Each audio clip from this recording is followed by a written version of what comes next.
Hi everyone, welcome to BitScience Academy. So this is the second lecture of Indian polity, and under this lecture, under the crown rule of 1859, 1858 से 1947 में बहुत सारे जो council act आए हैं, जैसे Indian council act 1861, Indian council act 1892, Indian council act 1909, government of India act 1919, ठीक है।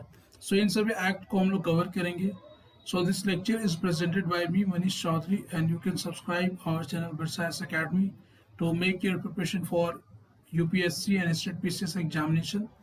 So since we are covering this act under the politics section, so politics section में आप अगर देखोगे तो जो ये जो provisions इनसे जो एग्जामिनेशन में पूछे जाते हैं वो बहुत ही डिटेल वे में नहीं होते हैं। और हम लोग जो ये सब जो एक्ट है वो इंडियन जो मॉडर्न हिस्ट्री है उसमें हम लोग इसको वेरी डिटेल मैनर में कवर करेंगे।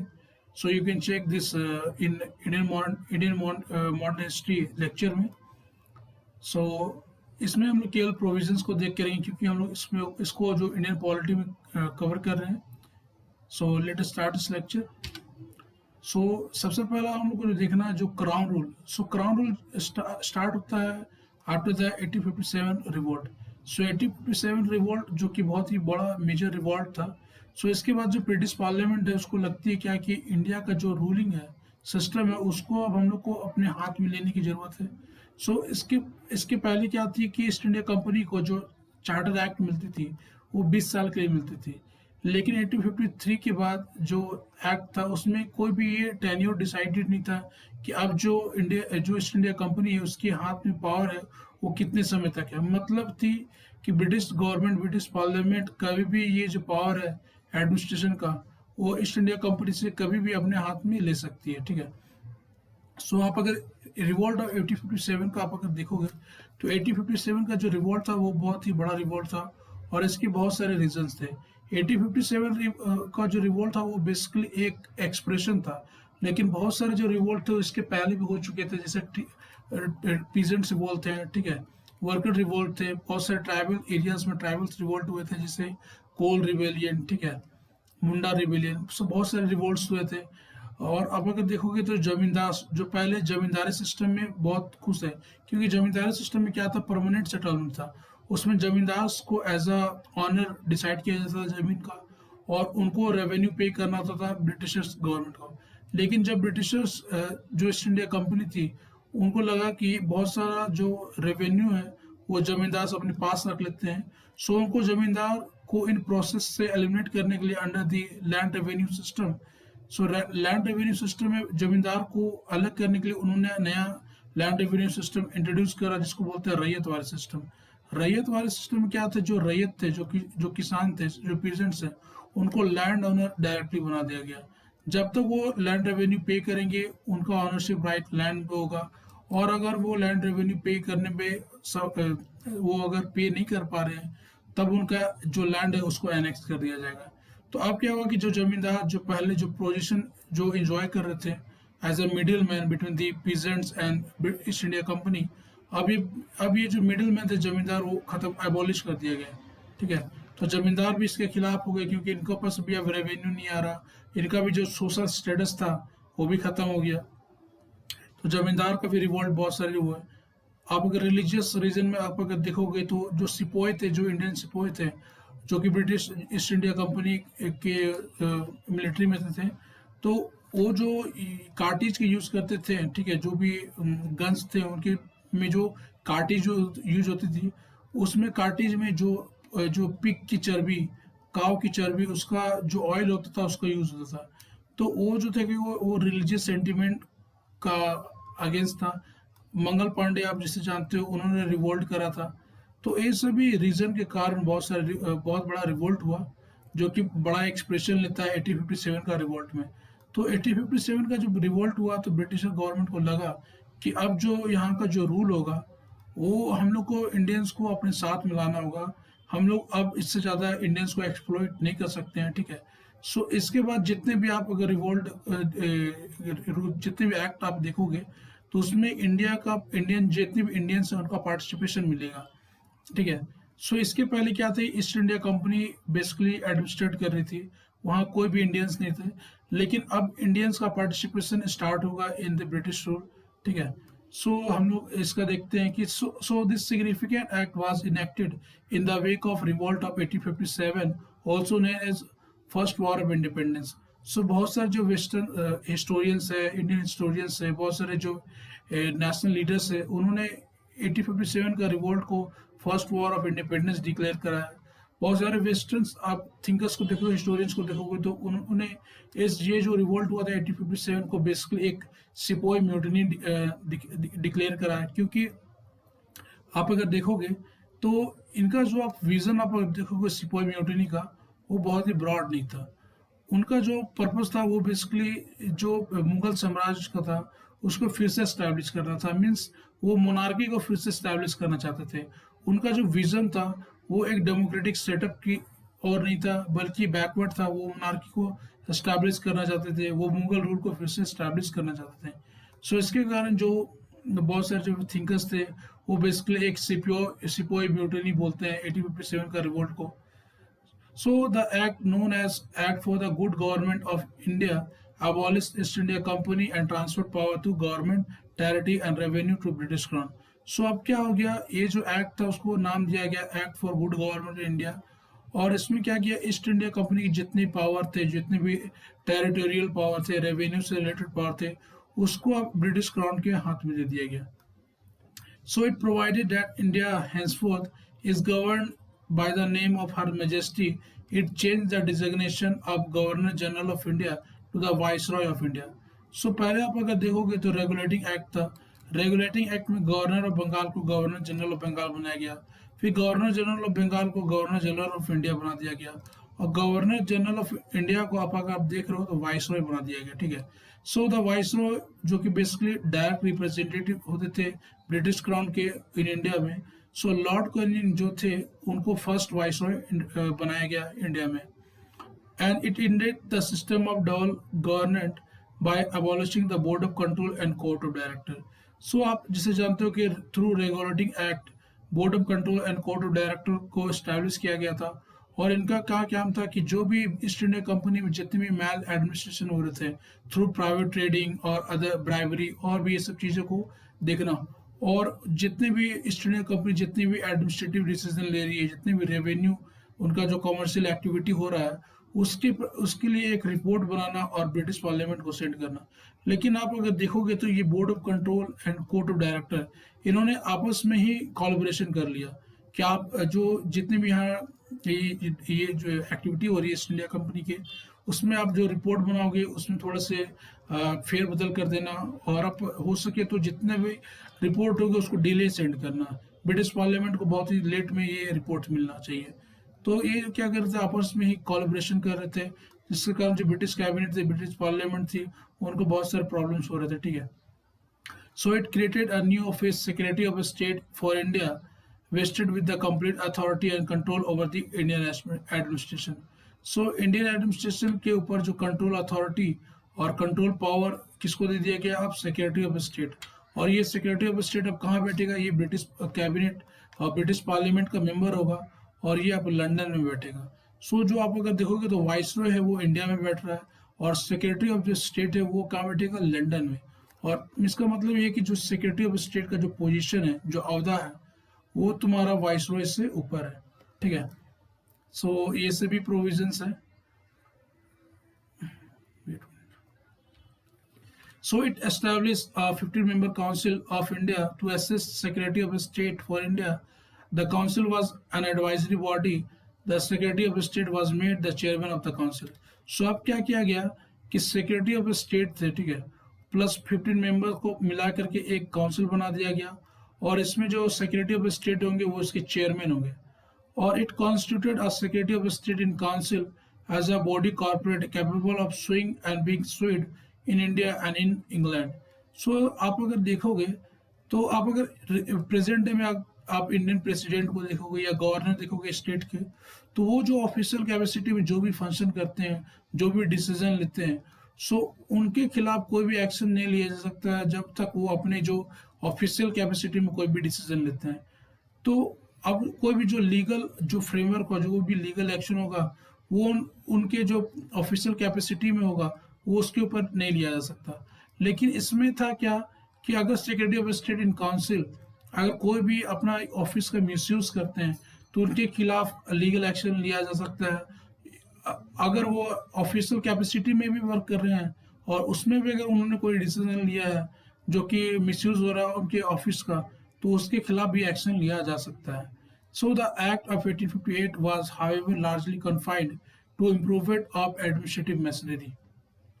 सो जो एक्ट जो 1858 का था उसका जो बेसिकली एम था वो था एडमिनिस्ट्रेटिव जो मशीनरी है, जो भी एडमिनिस्ट्रेशन का जो काम है जो इंडिया में हो रहा है उसको इम्प्रूव करना, वहाँ जितने भी माल एडमिनिस्ट्रेशन हो रहा है उसको रिमूव करना। So Indian council act of 1861 इसको हम आप देखते हैं।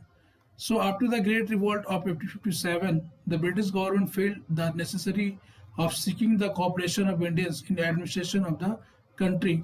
So इसके पहले क्या थी, जो 1857 के रिवोल्ट के पहले आप अगर देखोगे तो जितनी भी ब्रिटिश एडमिनिस्ट्रेशन हो रही थी उनमें इंडियन का कोई भी रोल नहीं था, वो बेसिकली एक्सप्लॉइट हो रहे थे। लेकिन जब ये मेजर रिवोल्ट हुआ तो ब्रिटिश पार्लियामेंट को ये लगा कि अब जो इंडिया का जो एडमिनिस्ट्रेशन है वो विदाउट एडमिनिस्ट्रेशन विदाउट इंडियन की कॉपरेशन के हम गवर्न नहीं कर सकते। सो इंडियन का जो है कॉपरेशन वो बहुत ही ज़रूरी है अगर हम लोग इंडिया में एडमिनिस्ट्रेशन करना चाहते हैं, इंडिया को रूल करना चाहते हैं। So in pursuance of this policy of association 3 act were enacted by the British parliament in 1861, 1892 and 1909। और इसमें इंडियन काउंसिल एक्ट 1861 बेसिकली एक landmark constitutional and political history थी, क्योंकि इसमें जो इंडियन की जो एसोसिएशन की बात की गई। अब क्या होगा, जो इंडियंस जो होंगे वो ब्रिटिश एडमिनिस्ट्रेशन का पार्ट होंगे, ठीक है। सो इसका हम लोग फीचर्स देखते हैं, क्या क्या फीचर्स थे। So it made a beginning of representative institution by associating Indians with the law making process. So अब जो इंडियंस होंगे वो पार्ट होंगे लॉ मेकिंग प्रोसेस को, और इसमें बताया गया कि वाइसरॉय जो है वो नॉमिनेट करेंगे सम इंडियंस को as a non official member और एक्सपेंड करेंगे अपने काउंसिल को। सो अपने अब क्या करेंगे, वाइसरॉय जो है वो अपने लेजिस्लेटिव काउंसिल को एक्सपेंड करेंगे और उसमें जो भी नॉन ऑफिशियल्स मेंबर होंगे जो कि इंडियंस होंगे उसको उनको उनमें रिप्रेजेंटेटिव दिया जाएगा। सो 1862 में लॉर्ड कैनिंग जो थे, जो कि वाइसरॉय थे, उन्हें नॉमिनेट करा था 3 इंडियंस को अपने लेजिस्लेटिव काउंसिल में, जो कि राजा ऑफ बनारस थे, महाराजा ऑफ पटियाला थे और सर दिनकर राव थे। सो ये जो इंडियंस थे उनको रिप्रेजेंटेशन दिया गया था वाइसरॉय की लेजिस्लेटिव काउंसिल में। So it initiated the process of decentralization by restoring the legislative power of the Bombay Madras Presidency. So आप अगर रेगुलेटिंग एक्ट ऑफ 1773 देखोगे तो रेगुलेटिंग एक्ट ऑफ 1773 से स्टार्ट होके जो रेगुलेटिंग एक्ट ऑफ 1833 तक हुई थी उसमें जो पावर का जो सेंट्रलाइजेशन था वो इंक्रीज हो रहा था। क्योंकि आप अगर देखोगे तो रेगुलेटिंग एक्ट में क्या क्या हुआ था, पहले गवर्नर ऑफ बंगाल थे, गवर्नर ऑफ बंगाल को लेजिस्लेटिव एंड एडमिनिस्ट्रेटिव पावर को इंक्रीज कर दिया गया और गवर्नर जनरल ऑफ इंडिया बना दिया गया। फिर गवर्नर जनरल ऑफ इंडिया बना करके अभी क्या हो रहा है, वाइसरॉय बना दिया जा रहा है, ठीक है। सो पहले क्या थी, जो भी प्रेसिडेंसी थी जो बॉम्बे और मद्रास थी वो पहले इंडिपेंडेंट थी। फिर रेगुलेटिंग एक्ट के थ्रू जो इनकी जो लेजिस्लेटिव पावर थी, ठीक है, जो एडमिनिस्ट्रेटिव पावर थी वो गवर्नर जनरल ऑफ इंडिया को दे दिया गया था। और ये जो प्रेसिडेंटी थी वो उनको सबऑर्डिनेट बना दिया गया था गवर्नर ऑफ बंगाल का। लेकिन अब क्या हुआ, जो प्रोसेस जो डिसेंट्रलाइजेशन था वो स्टार्ट हो गया। मींस जो लेजिस्लेटिव पावर होगी, जो एडमिनिस्ट्रेटिव पावर होगी बॉम्बे और मद्रास प्रेसिडेंसी की, उसको फिर से रिस्टोर किया जा रहा है। So it reverse the centralisation tendency that started from the regulating act of 1773 and reached its climax under the charter act of 1833। This policy of legislative devolution resulted in the grant of almost complete eternal autonomy in the provinces of 1937. So आप अगर देखोगे तो 1937 में जो provinces थे, बहुत India में जितनी प्रोविंसेस थे उनको कंप्लीट ऑटोनॉमी दे दी गई थी और प्रोविंशियल सब्जेक्ट में वो कंप्लीटली कोई भी रूल बना सकते थे, कोई भी लॉ बना सकते थे। जो भी सब्जेक्ट जो भी इंपॉर्टेंट थे उसको रिजर्व सब्जेक्ट में रखा गया था और जो भी ट्रांसफर सब्जेक्ट थे, जो भी प्रोविंशियल सब्जेक्ट थे उनमें प्रोविंसेस को कंप्लीट ऑटोनॉमी दे दी गई थी कि उन पे आप लॉ बना सकते हो, उसको रेगुलेट कर सकते हो। So it also provided for the establishment of new legislative council for the Bengal, north west provinces and Punjab. So अब क्या की गई कि जो लेजिस्लेटिव काउंसिल थी वो पहले 3 थी, बॉम्बे, मद्रास एंड बंगाल। लेकिन अब अदर एरिया के लिए भी लेजिस्लेटिव काउंसिल बनाए जा रहे थे, जैसे बंगाल के लिए, नॉर्थ वेस्टर्न प्रोविंसेस के लिए, पंजाब के लिए, ठीक है। और ये कब कब हुआ? 1862 में हुआ, 1886 में हुआ एंड 1897 में हुआ। और इसमें एक और बात की गई, अभी इसमें पोर्टफोलियो सिस्टम को इंट्रोड्यूस किया गया है।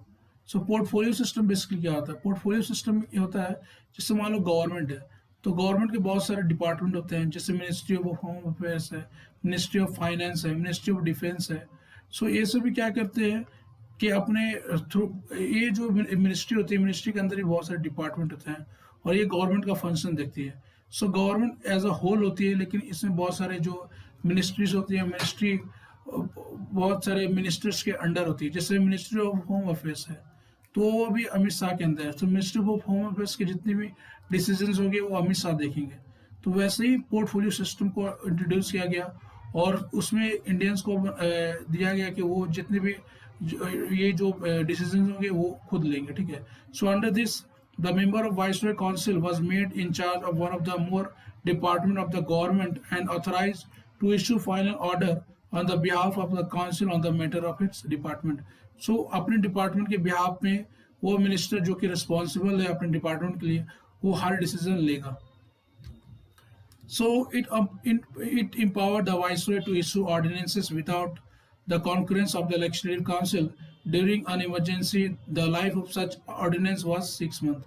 So अभी आप प्रेजेंट में आप अगर देखोगे तो प्रेसिडेंट हो गए, चाहे स्टेट में जो गवर्नर हो गए, उनके पास ऑर्डिनेंस पावर होती है और ये ऑर्डिनेंस पावर दी जाती है to deal with certain emergency, ठीक है। सो बहुत सारे क्या होता है, जो पार्लियामेंट है या लेजिस्लेटिव काउंसिल है, लेजिस्लेटिव असेंबलीज है, वो अभी अपने सेशन में नहीं होती है। सो गवर्नर के पास, प्रेसिडेंट के पावर होते हैं कि वो थ्रू ऑर्डिनेंस जो इमिडिएटली कोई भी इमरजेंसी सिचुएशन को देख सकते हैं। सो इसमें वाइसरॉय को ऑर्डिनेंस में देने की पावर बात की गई है, लेकिन ये जो ऑर्डिनेंस का जो टेन्योर होगा वो बेसिकली 6 मंथ होगा। और आज भी आप अगर देखोगे तो ऑर्डिनेंस जितने होते हैं वो 6 मंथ का होते हैं, फिर उसको पार्लियामेंट एक्सटेंड कर सकती है through resolution.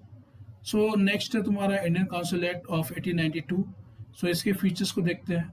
So it increase the number of additional members in the central and provincial legislative council but maintain the official majority in them. So अब क्या हुआ कि जो central and provincial legislative council है उसमें जो नॉन ऑफिशियल्स मेंबर्स है उनके जो नंबर्स है उनको इंक्रीज किया गया, लेकिन अभी भी जो ऑफिशियल्स है वो मेजोरिटी में है और जो नॉन ऑफिशियल्स हैं जो इंडियंस थे वो अभी भी माइनॉरिटी में होते हैं। और ये इंक्रीज कर दे रहा है फंक्शन ऑफ लेजिस्लेटिव काउंसिल को और उसमें बहुत सारे पावर्स दिए जा रहे हैं। जैसे उनके पास पावर है कि वो बजट को डिस्कस कर सकते हैं, उसको एड्रेस कर सकते हैं, लेकिन उनको जो सर्टन पावर है वो नहीं दिया गया। जैसे वो कट मोशन होते हैं। आप अगर इंडियन पार्लियामेंट में प्रेजेंट डे में आप देखोगे तो अगर अपोजिशन, अगर मान लो गवर्नमेंट कोई बजट इंट्रोड्यूस करती है और अपोजिशन को ये लगता है कि ये जो बजट है वो बहुत ही अमाउंट चार्ज कर रहा है to consolidated fund of India, so opposition क्या कर सकती है कि कट मोशन पास कर सकती है और इसके थ्रू जो बजट है उसका जो जितना अमाउंट है उसको रिड्यूस कर सकती है। चूँकि ये भी आप जो होता है वो सेंट्रल गवर्नमेंट जो कि रूलिंग पार्टी उसके ऊपर होता है। लेकिन अब इसमें देखोगे जो वोटिंग पावर होती है वो वोटिंग पावर मेंबर्स को नहीं दी गई।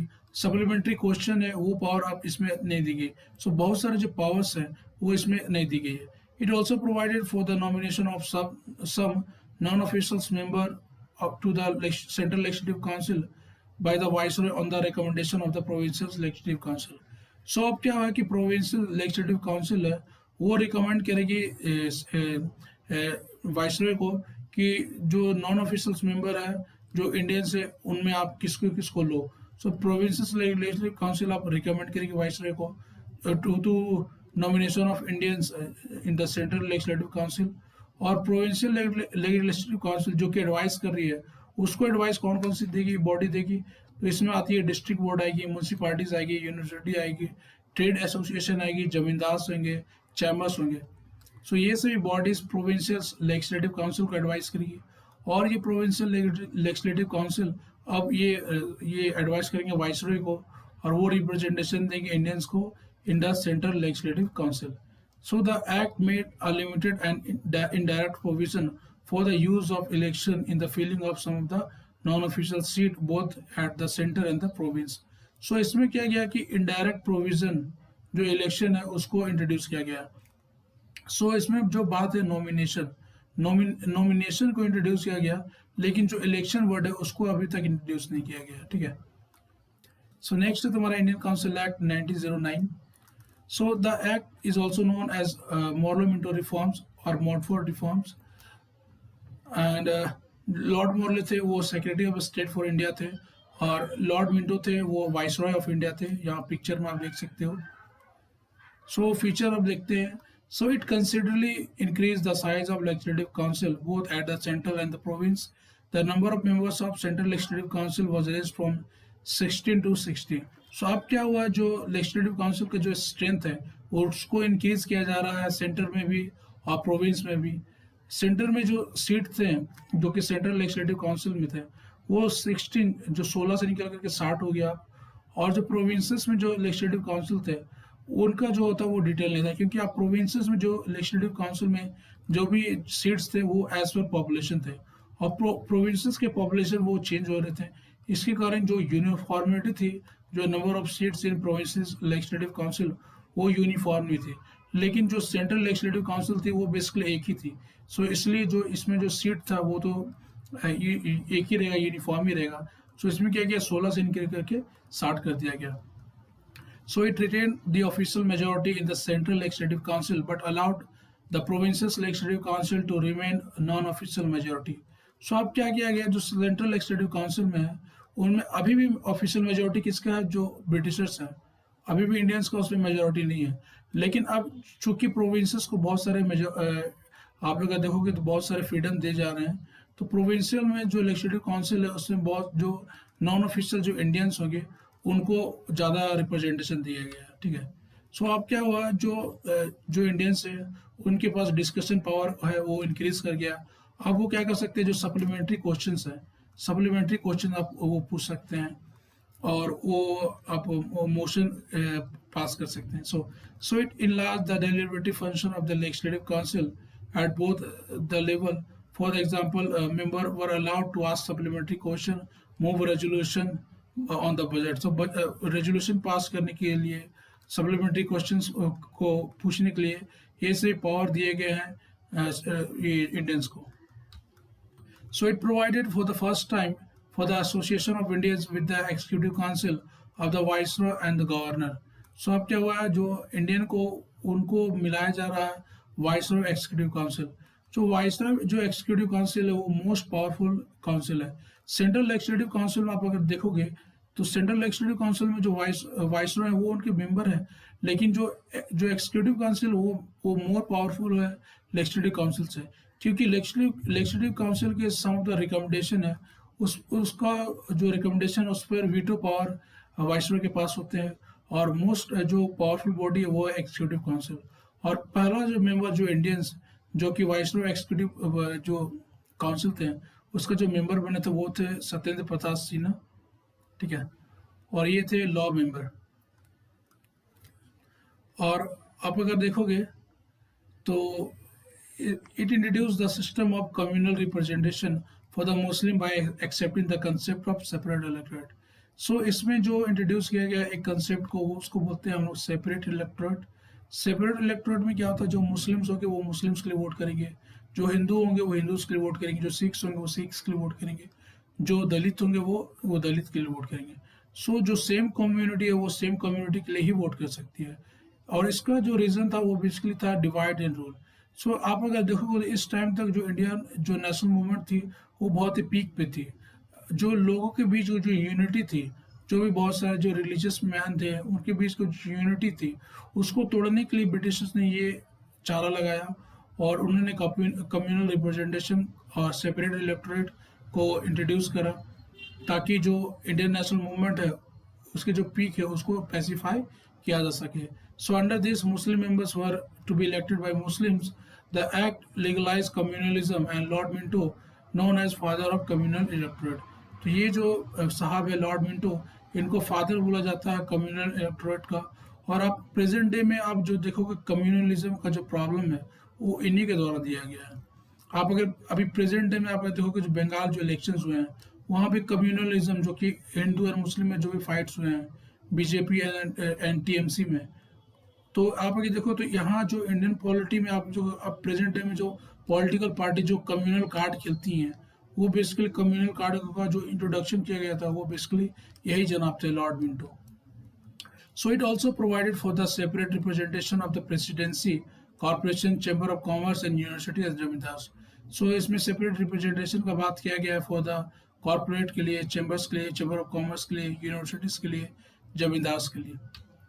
So now we will see Government of India Act 1919। So अगस्त 1917 में ब्रिटिश गवर्नमेंट ने डिक्लेयर किया कि जो ऑब्जेक्टिव है इस ये गवर्नमेंट ऑफ इंडिया एक्ट 1919 का वो बेसिकली है इंट्रोड्यूस करना रिस्पॉन्सिबल गवर्नमेंट इन इंडिया।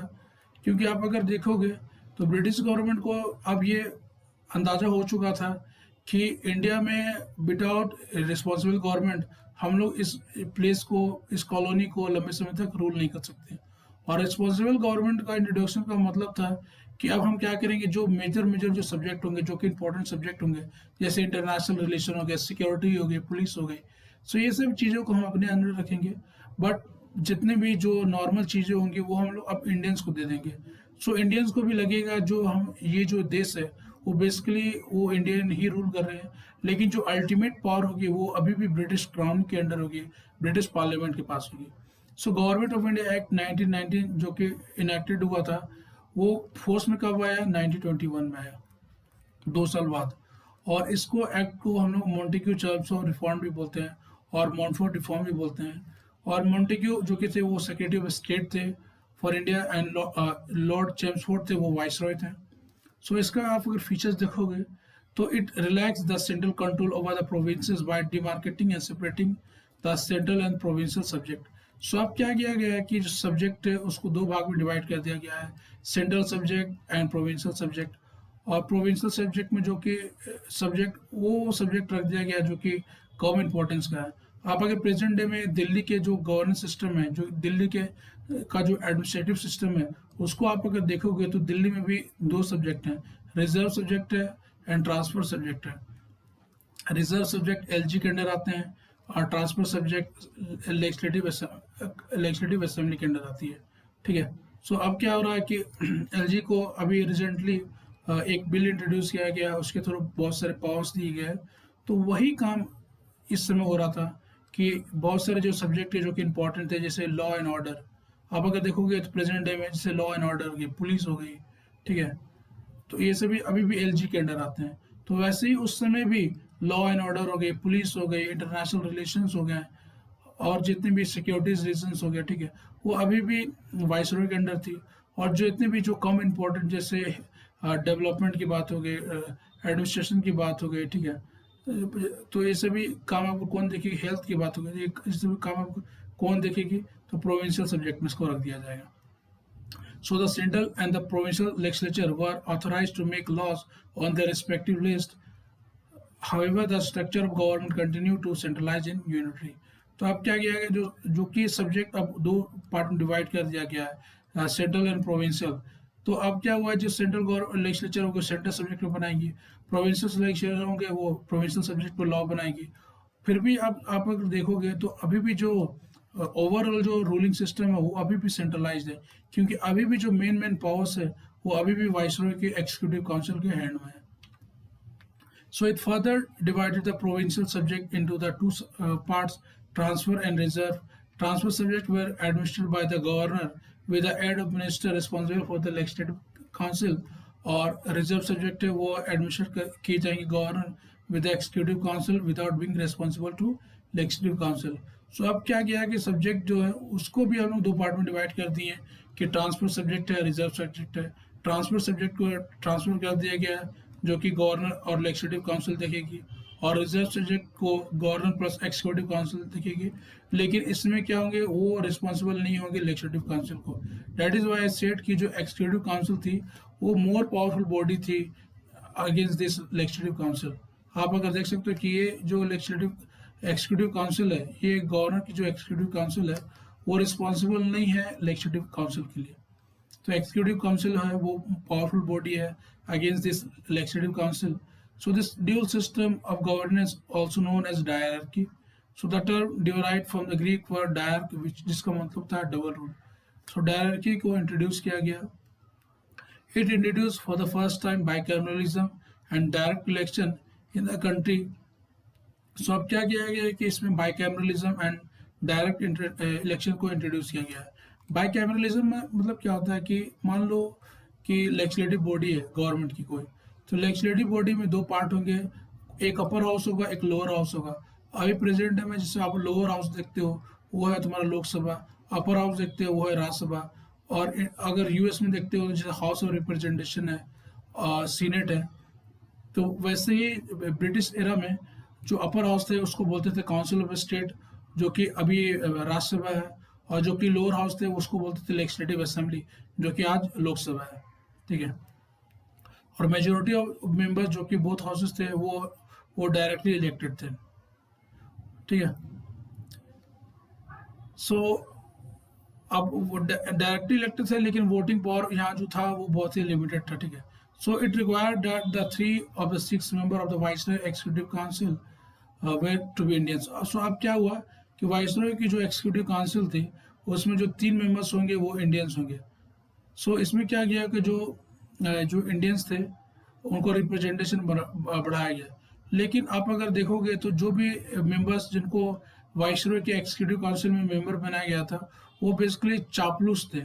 वो जो वाइसरॉय थे वही मेंबर को अपने एक्जीक्यूटिव काउंसिल में रखते थे जो वाइसरॉय के जितने भी डिसीजन थे उनको सपोर्ट करते थे। ठीक है, सो बेसिकली जो इंडियन लीडर थे जो कि चापलूस के करते थे ब्रिटिश पार्लियामेंट के, वो उसको मेंबर बना देते थे वाइसरॉय एक्जीक्यूटिव काउंसिल का, और वो इसलिए करते थे क्योंकि कम्युनल जो रिप्रेजेंटेशन है वो इंक्रीज हो और जो इंडियन नेशनल मूवमेंट है, जो इंडियन कांग्रेस है, वो वीक हो। So it extended the principle of communal representation by providing separate electorate for the Sikhs, Indian Christians, Anglo-Indian and Europeans. So अभी पहले क्या थी, जो separate electorate थी, communal representation था, वो basically Muslims तक ही limited था। So Indian national movement को और भी तोड़ने के लिए ये separate electorate और communal representation का जो ये idea है उसको increase कर दिया गया through other community के लिए भी, Sikhs के लिए, जैसे Anglo-Indians के लिए। तो इसके बाद गांधी जी आमरण सत्याग्रह में जाते हैं और वो फास्टिंग करते हैं। उसके बाद बी आर अम्बेडकर अपना जो separate elected for the Dalit उसको छोड़ते हैं। ठीक है, so it granted franchise to limited number of people by on the basis of property tax and education. So इसमें क्या था, जो फ्रेंचाइज पावर थी, जो वोटिंग पावर थी, वो लोगों को तो दिया गया था, लेकिन ये जो फ्रेंचाइज थी वो लिमिटेड फ्रेंचाइज थी। मीन्स जो पीपल को जो वोटिंग पावर दी गई थी वो on the basis of property, on the basis of tax paying capacity and on the basis of their educational qualification दी गई थी।